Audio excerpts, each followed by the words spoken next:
Anna était installée dans la salle d'interrogatoire, face à Madame Morin. Le froid du matin s'infiltrait par les fenêtres, rendant l'atmosphère encore plus pesante, presque étouffante. Les murs peints en blanc, d'un aspect clinique, semblaient absorbés par le poids des secrets non révélés. Un léger bruit de gouttes d'eau, s'échappant d'un robinet dans le coin de la pièce, accompagnait le silence lourd qui s'était installé. Adélia Morin, visiblement éprouvée, regardait fixement la table, ses mains tremblantes posées sur la surface lisse. Ses yeux trahissaient une douleur profonde, et Anna, bien que consciente qu'elle n'était pas suspectée, ressentait le besoin de lui apporter un peu de réconfort. Le capitaine Landreau entra dans la pièce, un dossier dans les mains, son visage marqué par les nuits sans sommeil. Il s'installa à leur côté, essayant d'insuffler un peu de chaleur dans l'atmosphère glaciale. « Avez-vous besoin d'un café ?» demanda-t-il, sa voix douce mais ferme. « Non merci », rétorqua Adélia, la voix fatiguée. « En même temps, je ne crois pas qu'il soit aussi bon que le vôtre, » dit-il en essayant de la détendre, un léger sourire aux lèvres. Adélia esquissa un faible sourire, mais ses yeux restaient toujours empreints de tristesse. « Avez-vous retrouvé mon mari ?» lança-t-elle, l'angoisse perceptible dans sa voix. « Non, nous le recherchons toujours. Auriez-vous une idée de l'endroit où il pourrait se cacher ? » « En dehors du domicile de notre fils Henri, je ne vois pas. » « Nous irons le voir tout à l'heure. »« En quoi puis-je vous aider dans votre enquête ?»« Déjà, vous n'avez pas répondu à ma question cette nuit, » enchaîna Anna. « Est-ce que vous connaissiez des ennemis à votre fils ? » ?»« Oh, pas du tout. Antoine n'a jamais été du genre à traîner avec des voyous. » Anna hocha la tête, consciente que la vérité résidait peut-être dans des recoins plus sombres. « D'accord. Il avait certainement des amis. »« Pas tant que ça, au fond. Mon fils, c'était quelqu'un qui rêvait constamment. Je me rappelle qu'il passait parfois des heures sur un banc à regarder l'océan, perdu dans ses pensées. Le bruit des vagues lui murmurait des histoires que seul lui pouvait entendre. Il avait un cahier, un stylo, et il écrivait. Quoi ? Je l'ignore. Je n'ai jamais abordé ce sujet avec lui. » Les souvenirs d'Adélia semblaient lointains et douloureux. Anna ressentit une vague de compassion pour cette femme qui avait perdu son fils, emportée par la tempête des événements récents. Il ne pratiquait pas un sport ? Ça lui arrivait de courir, mais il était toujours seul. La solitude était son ami, donc pas d'amis ou de connaissances. Je me souviens qu'il échangeait avec un homme plus âgé que lui. Je crois que c'était également un écrivain. Comment s'appelle-t-il ? Oh, je ne peux pas vous le dire. Pour cela, il faudrait aller à la médiathèque de Plouguerneau. Je crois qu'il l'avait rencontré là-bas. Pour ma part, Antoine n'était pas simplement auteur, c'était aussi un très bon lecteur.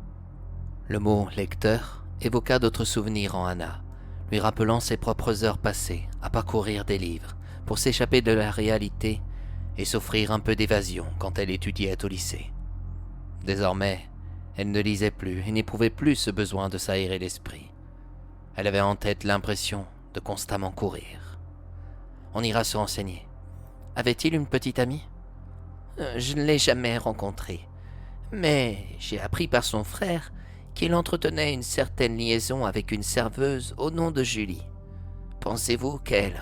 Il faut tout vérifier, c'est notre métier, renchérit le capitaine Landreau.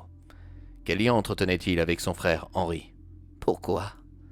Hier, nous avons entendu votre mari vous reprocher qu'Antoine ne fût pas son fils. Que voulait-il dire par là ? Adélia croisa les mains, et une vague de tension s'installa dans la pièce. Ses doigts tremblaient légèrement, trahissant son agitation. « Il y a des secrets qui devraient rester là où ils sont, » répondit-elle, une lueur de défi dans ses yeux. Anna comprit qu'elle allait leur faire des révélations qui pourraient peut-être leur permettre d'avancer dans leur enquête.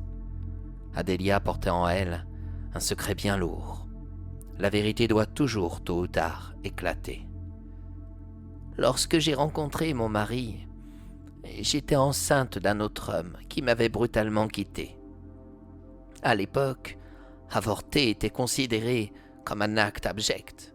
Néanmoins, je me voyais mal élever mon enfant toute seule. Qui était cet homme? Il s'appelait Marc Dubreuil. Que faisait-il dans la vie? Il était auteur, comme Antoine. Il faut croire que les chiens ne font pas des chats. Mais à l'époque, j'ai appris qu'il avait quitté la région. Je ne l'ai jamais revu. Votre fils savait qu'il n'était pas le fils de Pierre? Bien sûr que non. Pour moi, Pierre a toujours été son père.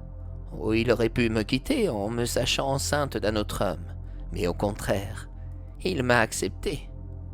Anna se sentit tiraillée entre la sympathie et l'inquiétude. Elle pouvait ressentir la douleur d'Adélia, mais elle savait que chaque secret pouvait avoir des conséquences graves. Franchement, parlez-vous du même homme que nous avons vu hier soir? Avec le temps, certaines personnes deviennent plus sages, et d'autres peuvent changer. Cela a été le cas de Pierre, le jour où nous nous sommes mariés. Si Antoine ignorait que Pierre n'était pas son père, est-ce que votre fils Henri le savait? Je ne l'ai dit à personne. Mais votre mari a peut-être affirmé cela à Henri, supposa Laurent. Oh, j'espère qu'il ne l'a pas fait. Nous devons vraiment le retrouver de toute urgence, ajouta-t-il à l'égard d'Anna.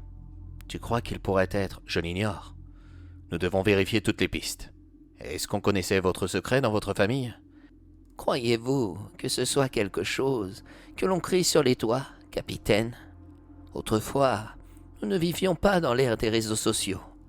Les gens se plaignaient quand on volait leur journal intime, à l'inverse d'aujourd'hui. Certains sont tristes qu'on ne s'intéresse pas assez à ce qu'ils sont. Mais pourquoi leur porter de l'intérêt, puisqu'ils se dévoilent entièrement sans se soucier des conséquences à venir? Adélia aurait pu être leur mère aux deux gendarmes. Malgré son âge, sa tête était bien ancrée sur ses deux épaules. Laurent appréciait les personnes qui possédaient une telle lucidité dans leur esprit. Oui, les réseaux sociaux effectuaient beaucoup de mal dans la vie des gens. C'était malheureux de réaliser que peu de personnes comme Adélia pouvaient s'en apercevoir.